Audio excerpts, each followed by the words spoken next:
গতকাল রাত আনুমানিক ২টার সময় আমাদের গোয়েন্দা তথ্যের ভিত্তিতে একটি টাস্ক ফোর্স অভিযান আমরা পরিচালনা করি। সেখানে ম্যাজিস্ট্রেট পুলিশ সহ বিজেপি সদস্য সেখানে অংশগ্রহণ করে।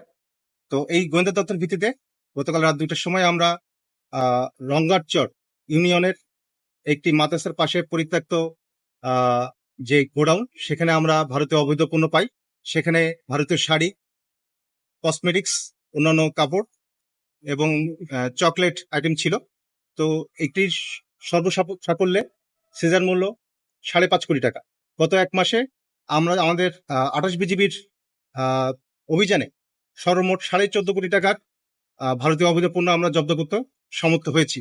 তো এটি সম্ভবপর হয়েছে আমাদের গোয়েন্দা নজরদারি আগে থেকে অনেক বেশি আমরা স্ট্রং করেছি, যারই পরিপ্রেক্ষিতে এই 24/7 বিজিবি সদস্য দিনরাত কষ্ট করে পরিশ্রম করে এই আভিযানিক কার্যক্রম অব্যাহত রেখেছে।